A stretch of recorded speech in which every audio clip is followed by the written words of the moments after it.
Lorsque la Wehrmacht a envahi l'Union soviétique en juin 1941, ces tireurs d'élite portaient ce qui devait être l'arme de précision parfaite, le carabineur K98K équipé de la lunette télescopique ZF-39. Mais quelque chose d'inattendu s'est produit. Ce fusil, considéré comme un chef-d'œuvre de l'ingénierie allemande, a commencé à tuer ses propres opérateurs. Découvrez pourquoi le fusil le plus précis du Reich est devenu trop dangereux pour être utilisé. Septembre 1939.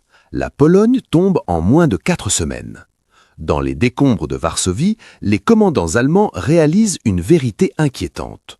Leurs tireurs d'élite ne disposent pas d'équipements standardisés. Certains utilisent des lunettes civiles montées sur des fusils ordinaires, d'autres emploient des systèmes improvisés datant de la Première Guerre mondiale. Cette situation chaotique ne peut plus durer. En janvier 1940, l'usine Mauser d'Oberndorf commence la production d'un système révolutionnaire, le ZF-39 ou ZF-39. Ce n'est pas simplement une lunette montée sur un fusil, c'est une transformation complète du carabineur K98K en instrument de précision létal. Chaque carabine destinée à devenir un fusil de tireur d'élite subit une sélection rigoureuse. Les ingénieurs de Mauser testent de centaines de canons, ne retenant que ceux dont la précision atteint des standards exceptionnels. Un fusil sur 20 seulement passe cette première sélection. Le système de montage Turret, conçu spécifiquement pour le K98K, permet de fixer la lunette directement sur le récepteur. Les verrous de verrouillage garantissent que la lunette reste parfaitement alignée, même après des centaines de tirs. La lunette elle-même, fabriquée par Carl Zeiss Jena ou Hensoldt, offre un grossissement de 4 fois, permettant d'identifier une cible à 400 mètres. Le réticule en poteau vertical, simple mais efficace, aide le tireur à estimer la distance et à compenser la chute du projectile. Les premiers rapports sont enthousiastes. Lors des tests à Setthaler-Alpé, le centre d'entraînement des tireurs d'élite de montagne, les instructeurs constatent que le système ZF-39 permet des tirs précis jusqu'à 600 mètres. Le tambour de réglage gradué de 100 à 800 mètres simplifiait l'ajustement de la hausse. En avril 1940, 875 fusils équipés sont livrés à l'Office d'armement de l'armée à Ulm. La production s'accélère. Mais dans les ateliers de Mauser, des problèmes apparaissent déjà. Les montures se brisent sous le recul répété. Des erreurs de parallaxe affectent certaines lunettes. Ces défauts sont corrigés, améliorés, perfectionnés. En 1943, la production atteint enfin des volumes significatifs. L'Allemagne dispose désormais d'un système de tireurs d'élite standardisé capable d'équiper ses divisions de montagne et ses unités d'infanterie d'élite. Sur le papier, ZF-39 représente la perfection technique allemande. Personne ne sait encore que cette perfection va se transformer en cauchemar sur les steppes gelées de Russie. Laissez un commentaire avec un mot lié à cette histoire et abonnez-vous à l'énigme militaire pour ne manquer aucun documentaire militaire. Décembre 1941. La température près de Moscou chute à moins 40 degrés Celsius près de Moscou. Le Gefreiter Josef Hallerberger, 27 ans, tireur d'élite de la 3e division de montagne, s'installe derrière son carabineur K98K équipé d'une lunette ZF-39. Sa cible, un officier soviétique à 350 mètres. Il ajuste le tambour de distance, vise avec soin, presse la détente, le coup part, la balle manque sa cible de plus d'1 mètre. Hallerberger ne comprend pas. La veille, à température modérée, ce même fusil plaçait ses tirs dans un cercle de 10 cm à 400 mètres. Aujourd'hui, la précision a disparu. Autour de lui, d'autres tireurs allemands rapportent le même problème. Les fusils les plus précis de la Wehrmacht sont devenus imprévisibles. Le problème réside dans la philosophie même de l'ingénierie allemande. Mauser a construit le K98K avec des tolérances extrêmement terrées, caractéristique de la précision industrielle allemande. Chaque pièce s'ajuste parfaitement. Chaque mécanisme fonctionne avec une précision d'horloger. À température normale, cette exactitude produit une précision exceptionnelle. Mais dans le croix sibérien, ces tolérances étroites deviennent un piège mortel. Le métal se contracte. Le canon, le récepteur, les montures de lunettes, tous rétrécissent à des vitesses légèrement différentes selon leur composition.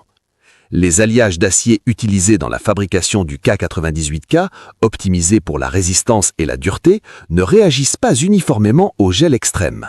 La lunette ZF-39, fixée sur 3 points de montage, subit des tensions asymétriques. L'alignement parfait établi à l'usine se déplace de fractions de millimètres. À 400 mètres, ces fractions deviennent des décimètres, puis des mètres d'erreur. L'huile de lubrification se fige. Les mécanismes de la lunette, conçus pour fonctionner avec une fine couche d'huile protectrice, se grippent. Le tambour de réglage de distance refuse de tourner ou tourne par à-coups imprévisibles. Les tireurs tentent d'ajuster leurs lunettes en plein combat, mais les vis de fixation sont gelées. Certains utilisent leur souffle pour réchauffer les mécanismes, créant de la condensation qui gèle instantanément à l'intérieur de la lunette, obscurcissant la vision. En février 1942, les rapports affluent vers Berlin. Les divisions engagées sur le front de l'Est signalent que les fusils de précision ZF-39 deviennent inutilisables par températures inférieures à -20 degrés. Les officiers d'armement ordonnent des modifications, lubrifiants spéciaux résistants au froid, instructions pour démonter les lunettes la nuit et les conserver contre le corps. Rien n'y fait complètement. Le système ZF-39, conçu dans les ateliers tempérés de Swab, n'a jamais été testé dans les conditions réelles de l'hiver russique. Les tireurs allemands commencent à chercher des alternatives. Mars 1943, front de Kharkov. Le Gefreiter Hallerberger observe un bunker soviétique à 520 mètres. Le vent souffle de l'est à environ 15 km/h. Sur un fusil moderne, il ajusterait la dérive latérale en quelques clics. Sur son ZF-39, cette option n'existe tout simplement pas. Le système ZF-39 possède un défaut fondamental que même les ingénieurs de Mauser n'ont jamais résolu: l'absence de réglage de dérive intégrée. Le tambour supérieur permet d'ajuster l'élévation pour la distance, mais pour compenser le vent latéral, le tireur doit desserrer une petite vis à l'arrière du montage et déplacer manuellement l'ensemble de la lunette. Cette opération exige un tournevis spécial, de la patience et plusieurs tirs d'essai. En situation de combat, où le vent change constamment, ce système s'avère pratiquement inutilisable. Les manuels militaires allemands, le HDV 240-5 et le HDV 298-20, conseillent aux tireurs de compenser le vent par l'estimation et la visée décalée. Mais cette méthode transforme un fusil de précision en arme approximative. À 400 mètres, une erreur d'estimation de 5 km/h de vent produit un décalage de 30 cm, suffisant pour manquer une tête, suffisant pour révéler sa position sans neutraliser la cible. Vous appréciez ces révélations historiques? Activez la cloche de notification sur l'énigme militaire pour être alerté de nos prochains documentaires exclusifs. Le système de montage lui-même présente d'autres vulnérabilités. Les 3 vis qui fixent les bases au récepteur doivent être parfaitement serrées. Trop serrées, elles déforment le récepteur et faussent la précision. Pas assez, et les montures se desserrent sous l'effet du recul répété. Les armuriers des unités passent des heures à trouver le couple de serrage optimal pour chaque fusil. Un travail d'orfèvre, impossible à réaliser sur le terrain. La lunette elle-même, malgré l'excellence de l'optique Zeiss, souffre de limitations techniques. Le grossissement de 4 fois, considéré comme idéal en 1939, s'avère insuffisant pour les longues distances de la steppe russe. Le réticule en poteau vertical épais, 3 mm d'épaisseur apparente, masque complètement une tête humaine à 600 mètres.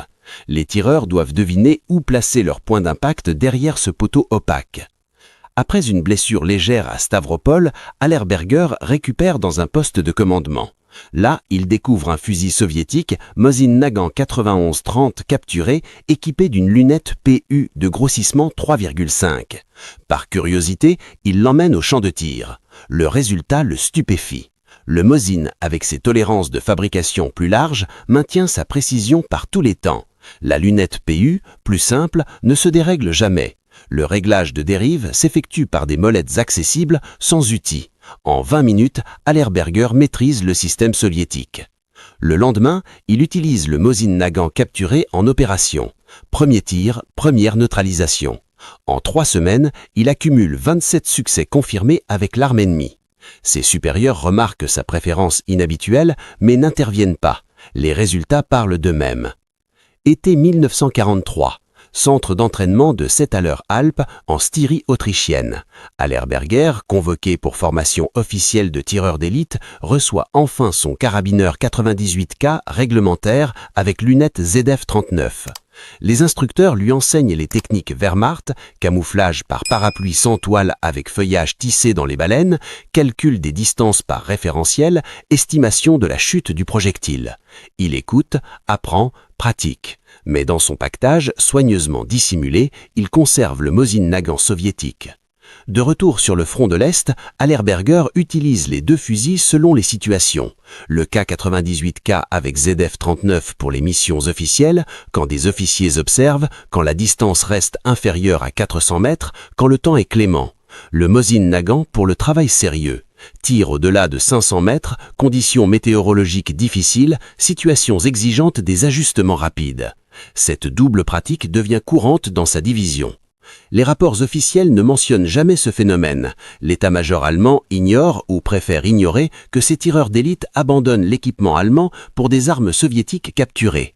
Matthäus Etzenauer, autre tireur autrichien de la même division, crédité à 345 neutralisations confirmées, adopte également cette pratique. Lui préfère le fusil semi-automatique soviétique SVT-40 pour les engagements à courte distance, gardant son K98K équipé d'une lunette à grossissement 6 fois pour les tirs de longue distance par temps stable.